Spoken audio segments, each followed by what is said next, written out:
Today we're going to have a good old-fashioned shootout between 4 of the most popular wiping varnishes on the market. It's going to be a good one.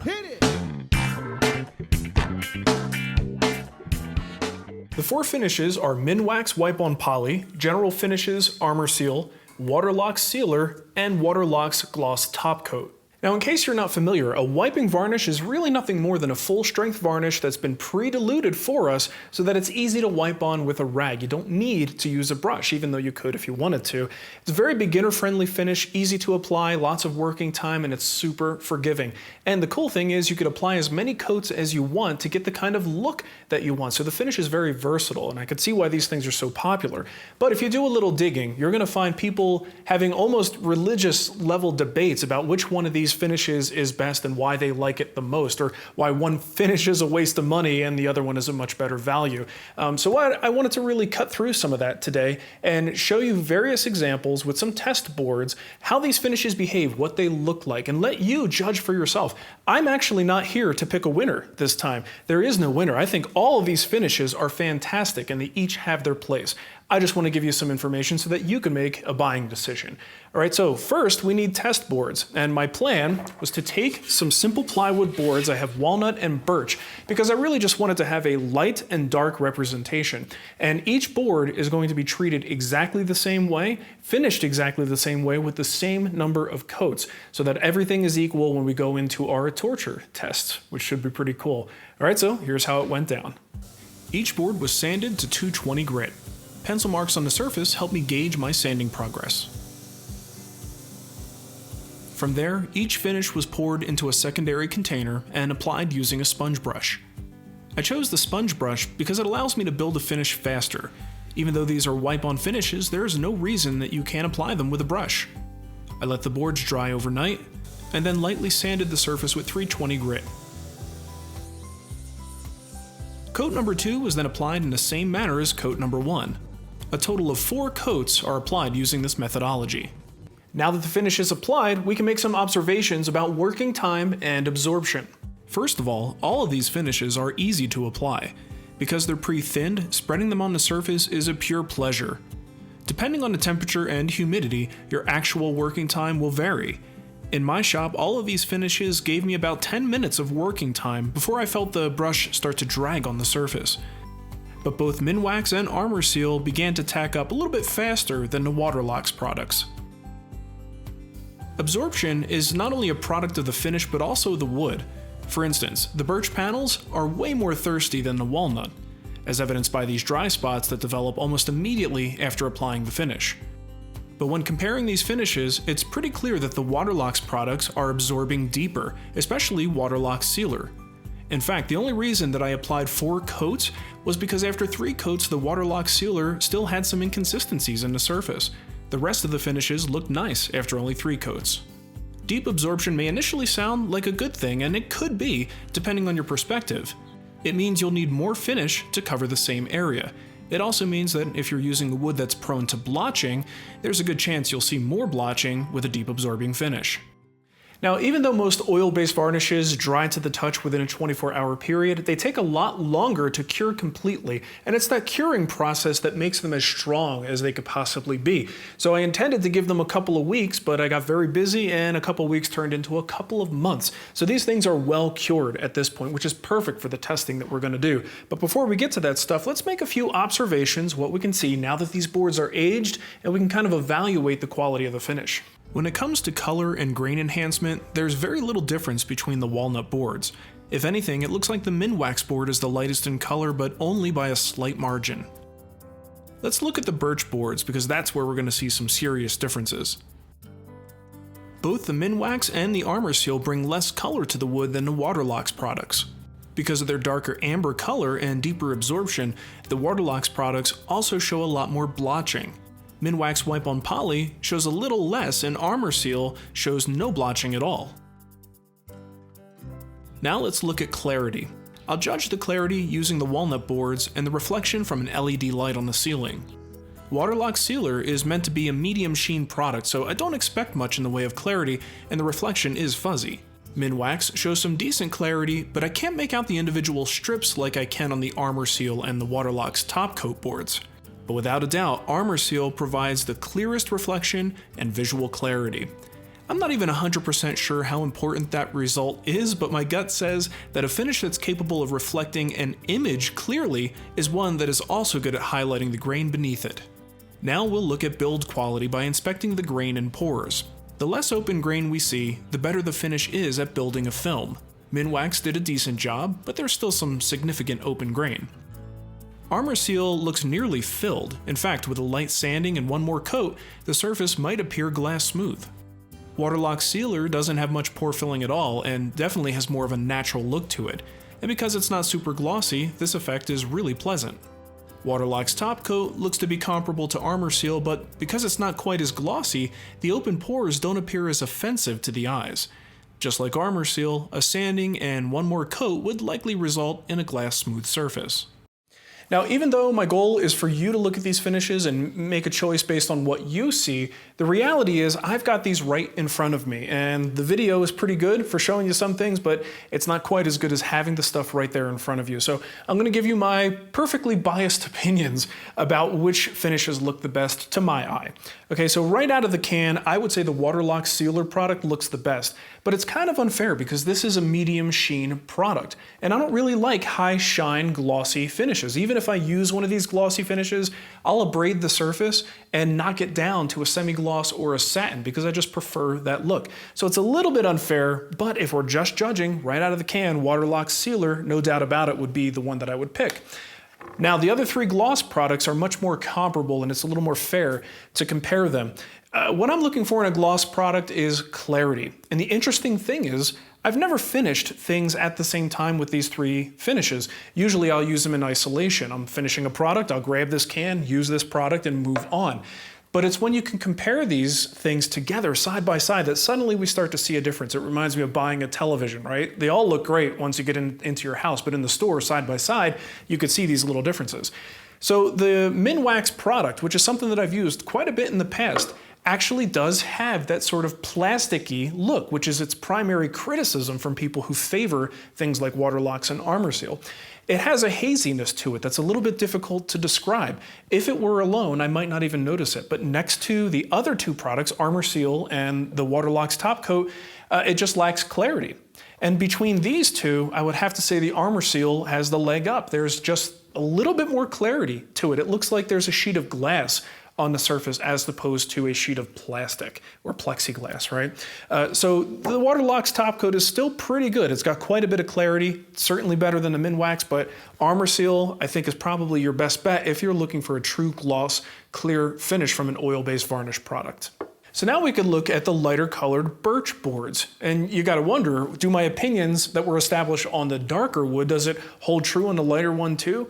Not really. My preferences are going to be different on this one. So when we look at this lighter wood, we have to be fair. This is birch, and birch is going to blotch a lot. So it's kind of consistent with what we saw with the application, that the ones that absorbed more, that we had to apply more finish, and it seemed like it was more thirsty and absorbing deeper, are the ones that are going to blotch a little bit more. And we do see that. Both Waterlock's products have a much more blotchy appearance. And the one that absorbed the most and the deepest is the one that looks the most blotchy, the Waterlock's Sealer. So the Waterlock's Sealer on this birch material is actually my least favorite out of all of the finishes. It's just too much contrast and brings in a little bit too much of a dark, orangey, yellow amber sort of color to it. The one I like the most, I would have to say, is the Armor Seal, because it built to a finish faster. It clearly did not absorb as deep, or what did absorb didn't have as much color to it, so it's a little bit more of a cleaner, consistent look on this birch. The wipe on poly isn't bad either. There's not much blotching to speak of, but it certainly does bring a little bit more of a darker color. So I think it's a matter of strategy on this one. When you have a blotch-prone wood, you can usually do things to help stop that blotch from occurring, and then use the top coat you prefer.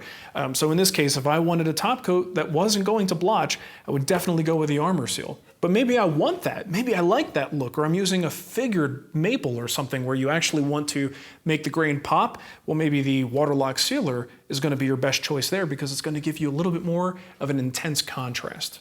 Now here's a quick word from today's sponsor, Bloxygen. Well, as I'm sure you already know, good quality finishes are not cheap. Some of my favorite wiping varnishes can cost as much as $40 a quart. And as a one-man shop, I don't often use all of the finish in there. So a lot of times I'll go back to the finish and find that it's skinned over and it's gone bad. And I pretty much have wasted half of the material in the can. So for years, I've been a huge fan of a product called Bloxygen. This stuff is amazing. It costs about 16 cents per use. And sometimes all I need is one use to get me through a full can like this. So let me show you how it works. Whenever I'm done using a particular finish, I basically just spray a little bit of the Bloxygen in for about 2 seconds. And what that does is it layers on a bed of argon gas. It's an inert gas that displaces the oxygen and the moisture, leaving that bed of gas on top of the finish. So the finish can't cure if it doesn't see any oxygen. So we'll just tighten that back up, and it's good to go. Now, I've been using this stuff for a very long time, and it has saved me money in the long run because I don't waste any finish. I use it until it's gone, which is a really nice advantage.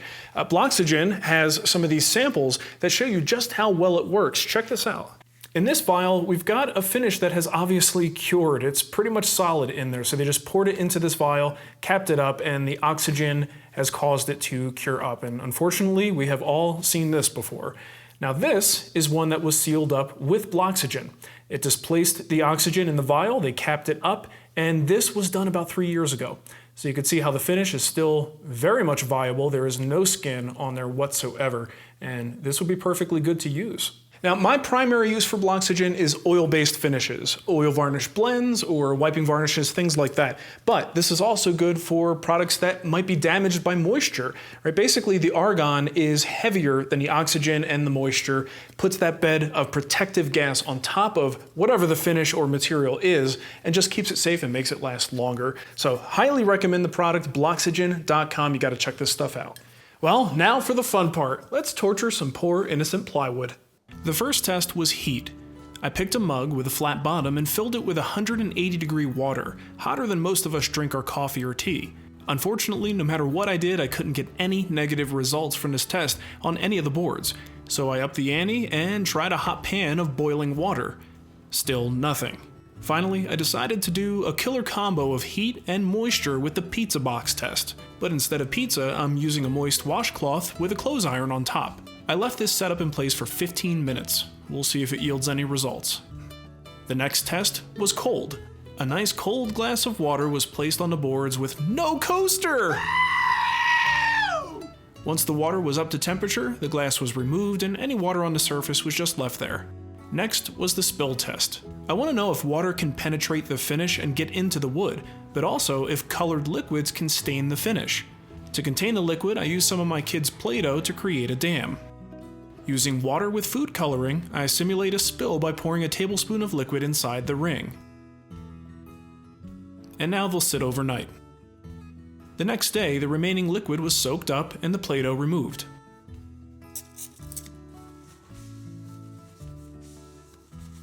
Next up, the nail polish remover test. I simply drop a teaspoon of acetone on the surface and watch the carnage. Next up, a teaspoon of alcohol to simulate a spilled adult beverage.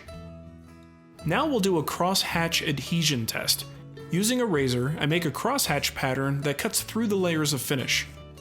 I'll then put down a piece of packing tape over the crosshatch, making sure that I've got good contact across all the little squares. I could then rip up the tape and see if any of the finish came loose. Next is the writing test. I simply write the word wood on a piece of paper using typical hand pressure. Next up, the car key test. Standing above the board, I drop a set of keys onto the same spot 5 times. The final test is a simple scratch test.